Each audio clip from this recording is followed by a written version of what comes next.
Today's Locked On NBA Game Night podcast, the Cleveland Cavaliers make an epic comeback over the Chicago Bulls, and we're going to take you through the entire night of the NBA on Saturday night. When that final buzzer rings, you know it's time for Locked On NBA Game Night. All the post-game reactions to every game across the league, every single night, with insights only the hosts at Locked On can provide. It's the true NBA fans' one stop for all the action. Every game, every night. It's Locked On NBA Game Night. Tipping off now.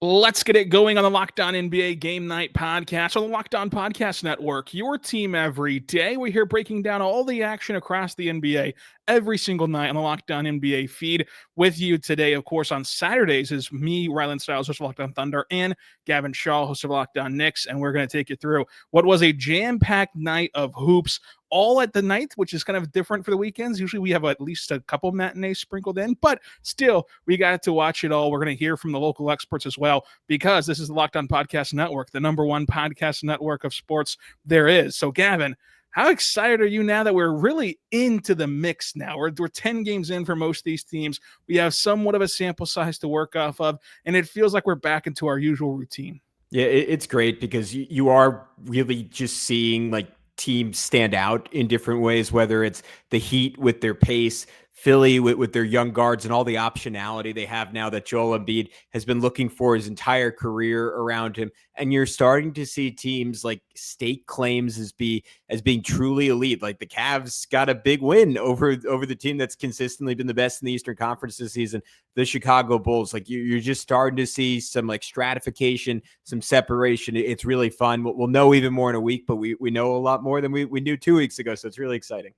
And the most exciting teams that played today, and the game that played today, was the Cleveland Cavaliers and Chicago Bulls, where Cleveland pulls out a 128-122 win. And I'm going to be honest with you, Gavin, this was a win for the differential club. You know that Cleveland has the differential on their scoreboard. They've made a big deal about this.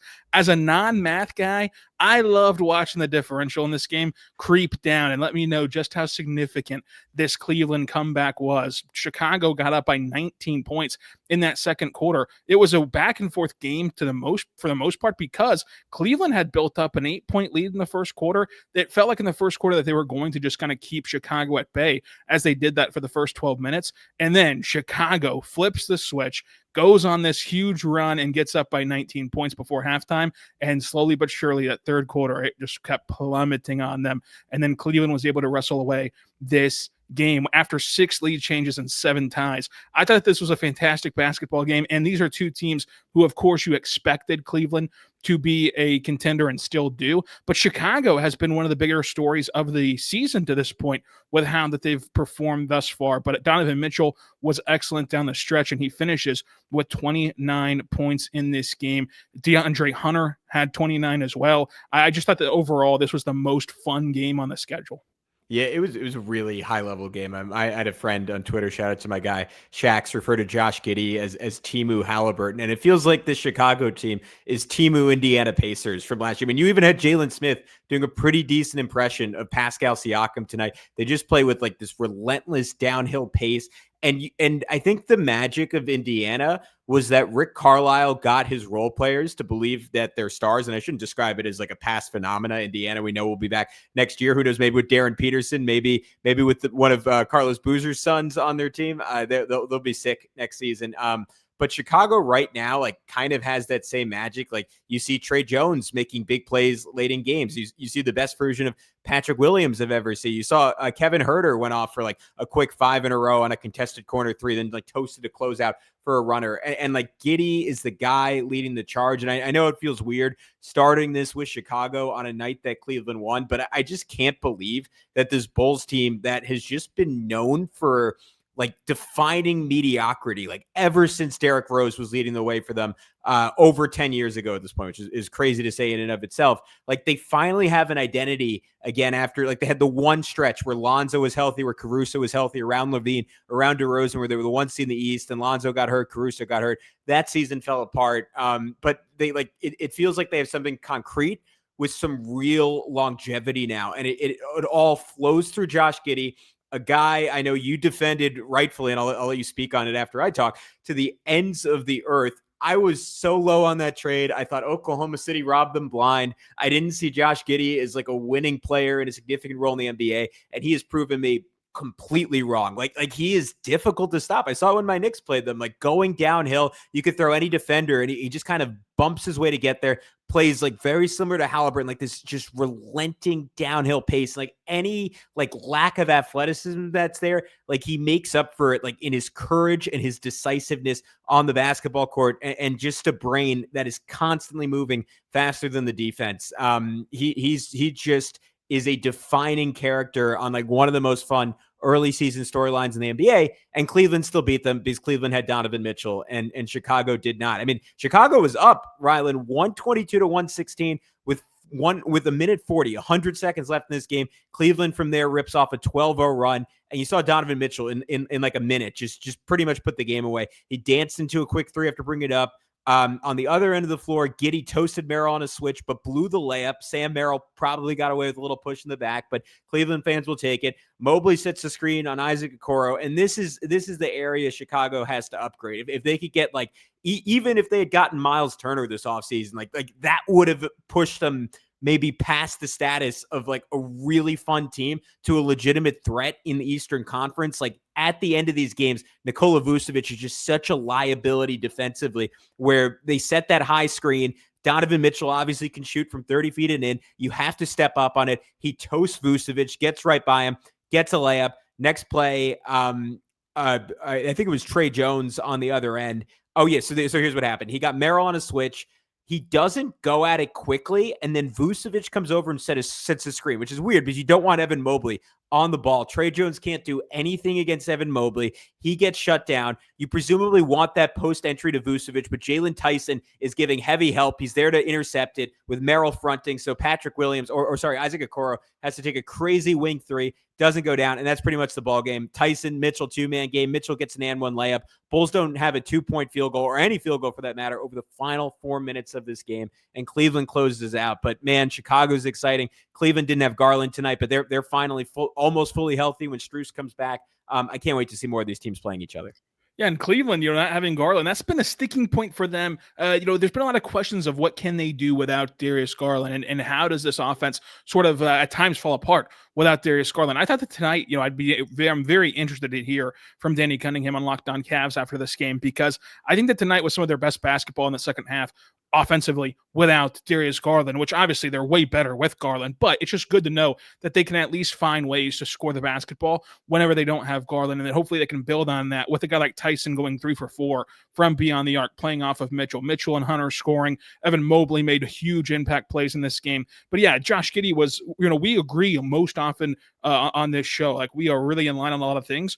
The only time we've had a different thought process was about Josh Giddey, and it wasn't even really so much as me like saying he'd become this level of a player where he's in all-star conversations, but it was more so just, hey, let's not judge Josh Giddey on an OKC team that did not play to his strengths whatsoever. It's like, what is Josh Giddey good at? He's good on the ball. He's good as a playmaker. He's good as a true point guard. He's not good shooting the ball. He's good at getting downhill. What was he not allowed to do in OKC? All of those things. He was forced to be a guy who was off the ball, neutering his playmaking and having to expose his shooting. And so now in Chicago, he's found his way into some successful opportunities, especially after that Levine trade. So it was more than just March last year, and it's good to see him have a strong start to this season. Not his best game tonight, but you expect Cleveland to give guys fits with their defense and with their size up front in the paint. So overall, though, fun game, Cleveland, fun comeback. And then I got a text from you, speaking of fun game, that the Sixers Raptors game was really fun. And I went to my second screen,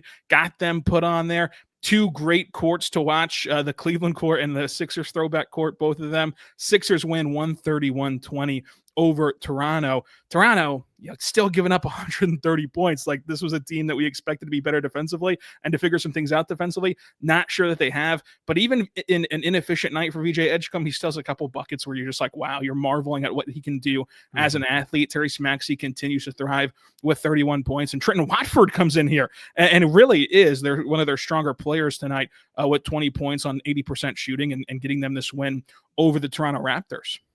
Dude, Watford, he had 17 rebounds and 10 assists. I looked out at the box score at the end of the game. I was like, what happened? This is like the definition of a journeyman. Shout out to Trendon Watford. I got to presume far and away the best game of his career. And I was like, right when I put in my notes at the beginning of this game, and it's what I've come back to like all season long with the Sixers. Obviously, the guard play is incredibly fun. Joel Embiid, like somewhat resembling his former self, is incredibly fun. I was like, this team just needs more wings. They need more guys who could play the four. Frankly, they need like a healthy, maybe even 3 years younger version of Paul George would just be the perfect fit in the starting lineup. What they have cooking with Maxey, with Edgecombe, with Oubre, who's just been awesome to start this season. 19 points, 4 rebounds, just really consistent, powering his way to the rim. Has shot the ball, not tonight, 1 for 6 from 3, but in general, shot the ball really well from 3-point range. And on the night, at least, Watford was the answer for them. But I keep going back to that Maxey Embiid combo. They combined for 60 in this one.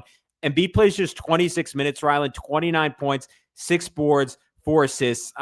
Defensively, obviously, he's not the same guy. Like early in his career, if Joel Embiid was on the court, your defense was good.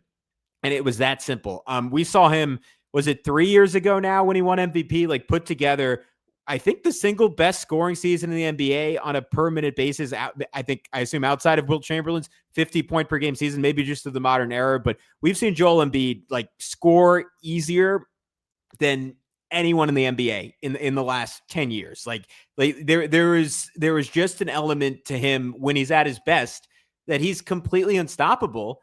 And you got to see some of that from him tonight. Like he's starting to find that again. He's had games even earlier in the year where he's looked like that, but in the post, Toronto, did not have Jakob Poeltl tonight. There was just no answer. Too big, too skilled, so good playing off leverage. That jumper was automatic. Like every time he just said, I don't even know if it's worth repeating, but growing up, he said he just YouTubed like white people shooting, and that's how he learned to shoot. And he just is one of the prettiest shots of any center in NBA history. And you see the skill, like he beat a closeout at one point, had a live dribble around the head hook pass to the corner for Maxey for 3. And then you bring in the fact that Tyrese Maxey like feels like, I'll use the Timu term again, like Timu Steph Curry out there with his range 30 feet and in. And then he's probably the fastest player in the NBA along with De'Aaron Fox. I don't really know how you guard that. Quentin Grimes is fantastic coming off the bench. We mentioned Oubre. Edgecombe is just making these mature decisions, these advanced reads. He's unselfish on the ball, on top of the athleticism, on top of the shot being decent. And we didn't even get to mention, like, they're honoring the 2001 team, like the throwback black jerseys, just gorgeous throwback logo on the court. They had their throwback mascot, a dunking rabbit. It was all really fun, Rylan. It was all really fun. Coming up, we're going to head to Dallas and something that wasn't really fun tonight, and a blowout in Atlanta and more. But first, I want to say right now, but our good friends over at DoorDash, go check out DoorDash today because DoorDash is awesome. The NBA season is heating up, and DoorDash has found the perfect way to keep fans in their bag all season long. Whether you're watching the highlights, your fantasy team, your favorite player, DoorDash makes the game even better on game nights. DoorDash is official on-demand delivery platform of the NBA.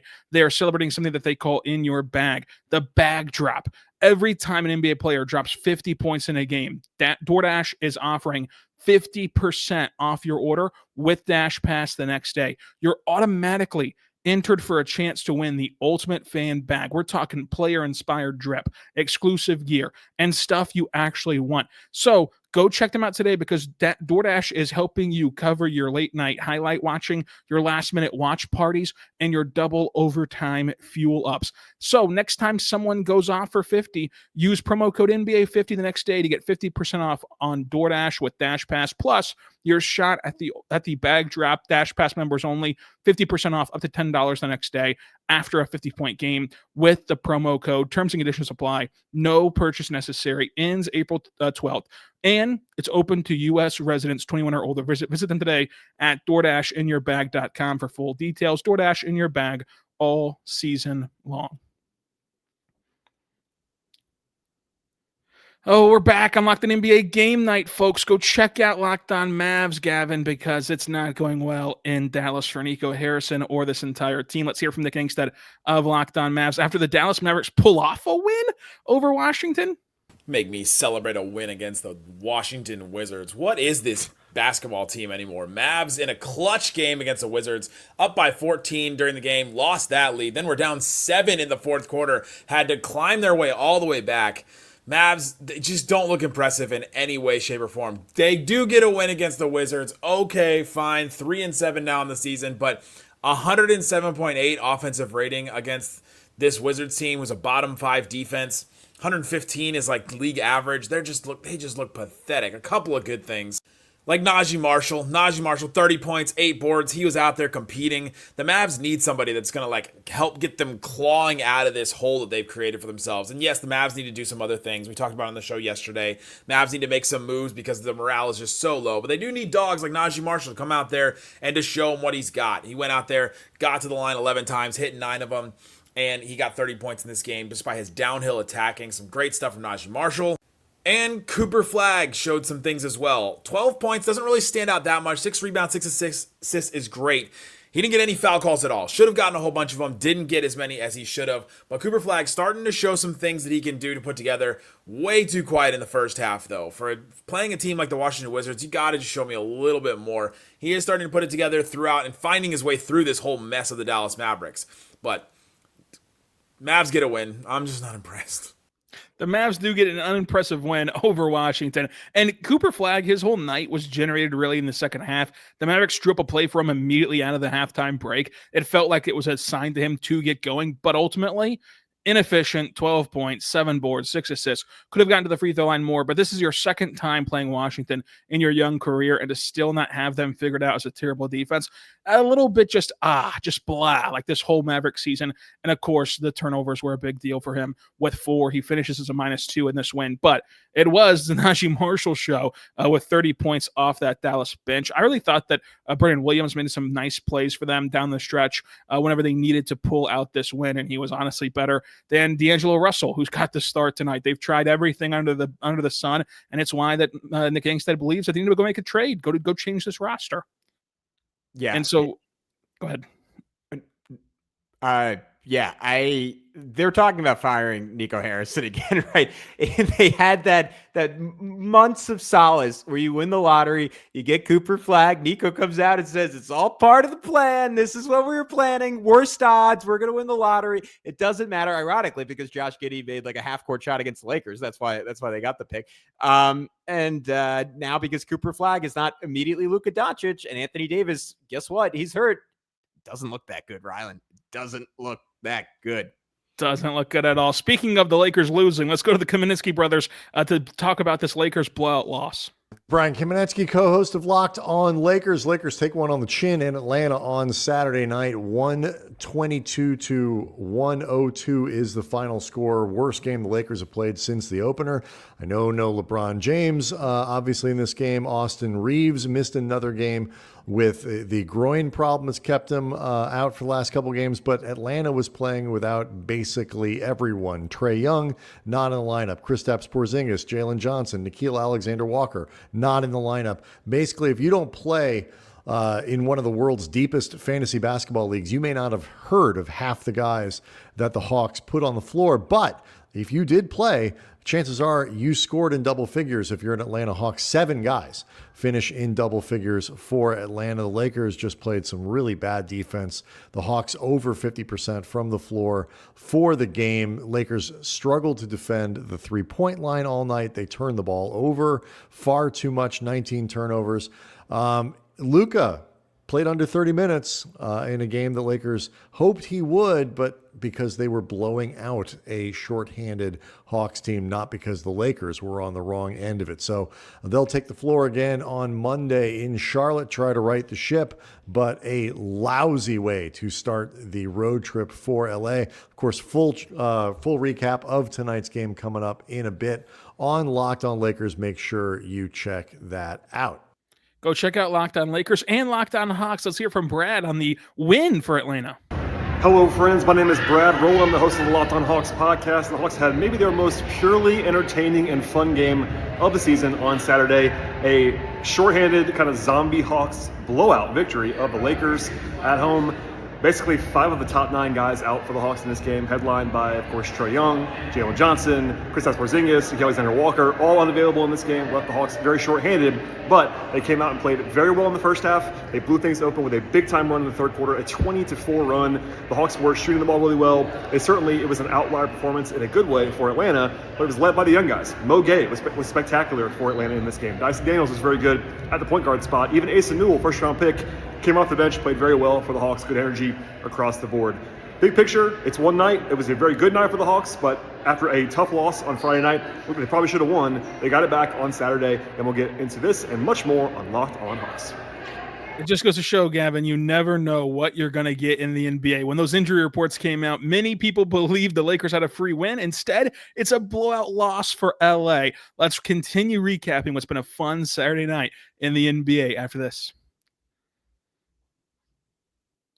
But first, Wednesday right now, my good friends over at FanDuel. Go check out FanDuel today because FanDuel is awesome. The NBA is back, and there's no better place to get in on the action than FanDuel right now. It's the official sports betting partner of the NBA, and right now, if you're a new customer, you get $300 if you place your first $5 bet and it wins. You can go right now, and even if the game has already started and you want to ride that hot hand, or you think that, okay, the wrong team's gotten out to a hot start, let's go root for a comeback. You can do that with the FanDuel live betting feature. Plus, if you combine those live bets, you get into the same game parlay, you get a bigger payout. It keeps every game exciting, especially when your team is making a late push. Again, right now at FanDuel, it's giving new customers $300 in bonus bets when your first $5 bet wins. So head to FanDuel.com to sign up and play your game at FanDuel, the official sports betting partner of the NBA. Already lines out there for Sunday's action, like the Thunder taking on the Grizzlies. Thunder, 10-point favorites to end their road trip in Memphis.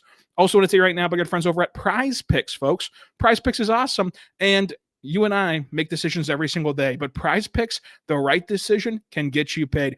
Don't miss any of the excitement that this sports season has to offer, whether you're following the NFL or NBA or both. There's no better time to jump in on the action than right this second, because it's NBA Sunday, it's NFL Sunday. You can combine those two things that you probably love into one operation with Prize Picks. You can submit a lineup that has more on Shea points and more on Marcus Mariota passing yards, and you can have yourself a nice little payout if you're right. So check it out today at Prize Picks. You can make entries in less than 60 seconds.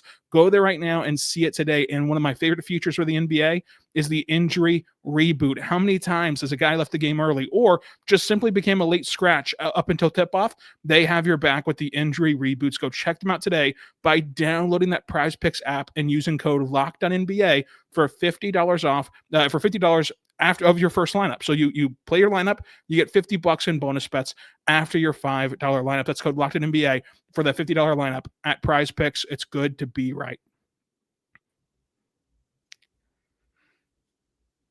We're back. I'm Locked On NBA Game Night on the Locked On NBA Podcast Network. Locked On NBA here has two shows for you, Locked On NBA Daily and Locked On NBA Game Night. I'm Rylan Stiles. That's Gavin Schall. We take you through the entire Saturday night slate every single week of the NBA. We just heard about the Lakers short-handed Hawks mollywopping them on Saturday. Let's hear from both Locked On Pelicans and Locked On Spurs about this fun game down in San Antonio. First with Jake Madison of Locked On Pelicans. Pelicans fall to the San Antonio Spurs, but you're starting to see the real Pelicans a little bit. I'm Jake Madison, host of the Locked On Pelicans podcast. They were competitive in this one, and coming off 2 straight wins, this is now 3 good showings in a row for New Orleans, something they really needed to try and get their season not necessarily back on track, but not be the worst team in the league right now. You saw Trey Murphy wake up, go for 41 points. That's the guy they thought he could be this year. Big-time replacement for Brandon Ingram, maybe even potentially better than Brandon Ingram. He finally had his best game of the season. The rookies played well. Jeremiah Fears playing downhill, attacking all night. Derek Queen with some standard fourth quarter domination for him, some really nifty passing here. And they did this without Zion Williamson or Jordan Poole here. The Pelicans, you can see the flaws. The depth isn't there. They lost the Victor Wembanyama minutes, both him on the court and off the court, and that's kind of the big one there. That's where your depth has to shine through, and it didn't for New Orleans. But at least they're a more competitive team, not one of the worst in the league, maybe at best a play-in tournament squad. That's about what we expected, and it's nice to see them at least just get back to some level of respectability. I got more over at the Locked On Pelicans podcast. I'm glad that Derek Queen is finally playing for New Orleans and playing well, but this game was all about De'Aaron Fox's return. Let's go to Jeff of Locked On Spurs to hear about it. It is Jeff Garcia with Locked On Spurs here at the Frost Bank Center, where the Spurs won 126-119 over the New Orleans Pelicans. It was a great night for De'Aaron Fox and his return. In his return, he played 30 minutes, 24 points, 3 assists, and a couple turnovers, but nevertheless, he did say after the game that a little bit of a rust, but he should get back in the fold. He was actually trying to avoid disrupting chemistry that this team has developed since day one of the season. He said that was his main goal, and I think he did pretty well. He said his job is to make Victor Wembanyama's job easier, and that he did. Wemby, 18 points, but 18 rebounds, double-double. A pedestrian night for his standards, but nevertheless, when you have multiple players scoring in double figures, 16 for Devin Vassell, 18 for Wemby, as I mentioned, Harrison Barnes with 15, and of course, Seth Castle with 14 goes a long way. Even the bench popped in. 14 points for Junior Champagnie, 12 for Keldon Johnson, and Sohan with 10. So, what was the story of the game? Obviously, it is the return of De'Aaron Fox. He looked like he's going to be a very vital and key component for the Spurs moving forward. 7-2 start the season. Not a bad way to start the season. You throw in Fox in the mix, this team could be very formidable. Give it time. I think the Spurs team will be a threat in the West once that gets going. This is Jeff Garcia from the Frost Bank Center. Jeff believes that the Spurs will be a threat after seeing the first few games and the return of De'Aaron Fox. Gavin, do you agree that this Spurs team can be a formidable foe out west? I said on Thursday night's Locked on NBA that I did not see them being a top 6 seed. I will potentially want to revise that after watching them beat these Rockets. Obviously, this game doesn't tell you as much, but it's just clear, as you'd expect, having a player as good as De'Aaron Fox, like it just gives them a little bit more margin for error. And the thing I'm watching right now, teams have obviously changed up how they're guarding Victor Wembanyama, right? They're putting wings on him. They're trying to get underneath. They're being physical with him before the catch. They're doubling early. They're doubling late. They're mixing when they double. And it's tripped him up a little bit. Like you're not seeing the offensive performances like he had the first game of the season against the Mavericks, where we had 40 points and it looked like, all right, maybe he's just the best player in the NBA right now. But in turn, like there are tertiary guys on this team that can step up. Like Steph Castle obviously has his flaws, but finds a way to impact every single game that he's in. Fox was ridiculous tonight, had a personal run of 13 straight points in the second quarter. And you just see his savviness, his ability to manipulate speed, hard decels, hard accelerations, can play off of a pump fake, can play off of 2 feet, just a varied skill set, honed for years and years and years in Sacramento. And now on a team with a ceiling that I don't think any team has ever been on, has had. I think the cap for them is probably winning a series in the first round. And even that would be incredible, right? Because they're the 6th seed. That means they're beating likely one of the Rockets, Thunder, or the Nuggets. And I'm not saying it's likely they pull that off, but I do think that ceiling's there because Wemby is just that impactful. He's a defensive threat that is completely unique in NBA history. And Fox gives them a little bit more. I do think to hit that tier, they're going to have to trade for another veteran or two. The team is still a little bit too young, a little bit too raw around them. But you see tonight, even when they don't have their best game, they can beat a bad team like New Orleans. Still 3 games to recap. Let's go to the Denver Nuggets and Indiana Pacers. We're going to start with Swipe a Cam of Locked On Nuggets. What a game. The Denver Nuggets beat the Indiana Pacers 117-100, and Nikola Jokic continues to improve year by year. 32, 14, 14, and a steal. And he did this on an 86 true shooting in which he absolutely ate their lunch inside the paint, hit a bomb of a 3, got to the free throw line, made 11 of 12. Cam Johnson and Tim Hardaway Jr. helped save the day today. They didn't have the best shooting performance from the Nuggets overall, but when they needed to make the shots, especially Tim Hardaway, they did. And shout out to Bruce Brown, Peyton Watson, and Spencer Jones. If you don't know who Spencer Jones is, that man has been playing truly great defense for this team. The Indiana Pacers announcers were raving about how athletic and how aggressive the Nuggets bench was today, and that helped win the game. But the Nuggets, they moved to 7-2. Let's see if they can keep the win streak alive. It's good to have depth in Denver. Let's out to Tony and hear about the Pacers side of things. Eventually, the Pacers will make some shots, right? They lose in Denver 117-100. Tony East here with Locked On Pacers. 35.5% from the field in this game. were the Pacers. They just can't make a thing. 2 20-point performances. Andrew Nembhard returned from injury was pretty good. Aaron Nesmith was lights out. Everybody else really struggled in many ways from the field. This is the third game this season for the Pacers under 36% from the field. Prior to the season, they had 3 games total since Nate McMillan's firing after the 2019-20 season. Yes, they don't have Tyrese Halliburton. Their effective field goal percentage was 8 points higher last year in games or moments that Halliburton was on the floor. They can't make anything. They've got to find a way to get better shots in the paint, to get more open shooters. It might take some tweaks to what they're doing. They certainly need help. They have so many guys out. They have no point guards. Monte Morris debuted. Not a lot there from him in terms of impact on their shot making tonight. Obviously, he's been on the team for 2 days. They'll have much more to do, and they'll play the only team they've beaten this season tomorrow against the Warriors. We'll have much more on Locked On Pacers. Go check out Locked On Pacers, and we do have Ben from Locked On Suns as the Suns get a baseball-style sweep over the LA Clippers. Phoenix Suns defeat the Los Angeles Clippers 114-103, their second straight win against the Los Angeles Clippers. Benjamin Garcia, Locked On Phoenix Suns, and there's a lot of things to get into. First off, Jalen Green leaves this game early, was kind of electric to start this game, and is that athletic core in the starting lineup that the Suns just don't have with him, not in the lineup. But he goes out, and it was really impressive to see how the Phoenix Suns responded. It would have been fair if they kind of wallowed over, were upset, felt like finally they're healthy for the first time all year, and now Green is out. And the Suns just kept getting buckets in the end of this game, where in parts and bits, I thought, uh-oh, here come the Los Angeles Clippers. And every time the Clippers cut the lead to 5 or 6, here comes a big bucket from Royce O'Neal or Devin Booker. And the Suns not only beat the Clippers tonight. I'm not a big blame the officials guy. I'll never be that guy. But with some suspect officiating, that might be the most impressive Suns win of the season. Maybe the best Suns win of the season. And so the Suns back to 500, 10 games into the season. And that feels pretty good. Feels good to be at 500 or better, as you know, Gavin. The Suns feeling good after 2 straight wins over the Clippers. The last game on the docket, let's end it with a special on Saturday night. Our buy or sell. Are you buying or selling pace? And for the Heat, it's been pushing the pace offensively like we've quite literally never seen Miami do before. And for Portland, it's been their ability to generate turnovers and turn games into track meets. Are you buying the sustainability of these two things?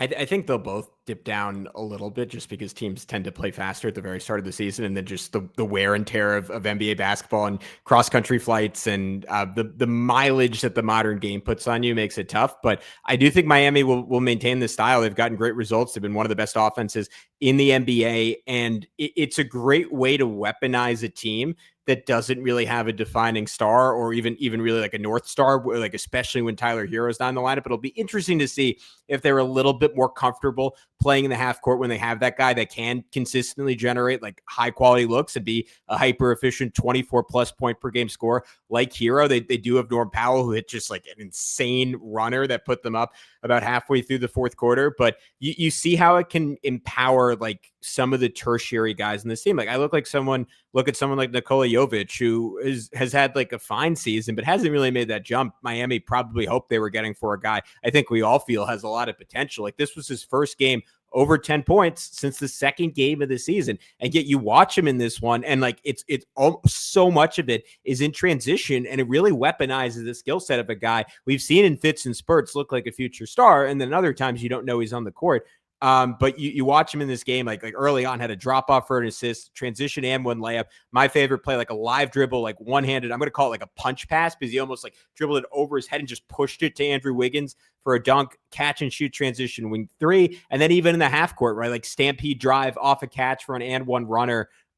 This is the style implemented by Noah LaRoche, who was an assistant coach with Memphis. Remember, everyone last year, namely John Morant, was complaining about the lack of pick and rolls. It's kind of formless basketball, emphasizing pace, emphasizing getting everyone involved, attacking from different points. It's something like every team in the NBA is leaning into based on the success that Indiana had playing somewhat of a similar style of ball. But it led to just an incredibly fun game between two teams that are really embracing that pace. And it was a really amazing night for Jokic and the depth of the Miami Heat. And he ends up with 29. The Heat end up with 7 double-figure scores and the win, 136-101 over the Portland Trail Blazers. That's every game played on Saturday night in the association. Stay tuned for Sunday's edition of Wrapping Up the NBA here on Locked On NBA Game Night on the Locked On Podcast Network. Your teams every day. For Gavin, Schall, I'm Rylan Stiles. Until next time, be good and be good to one another.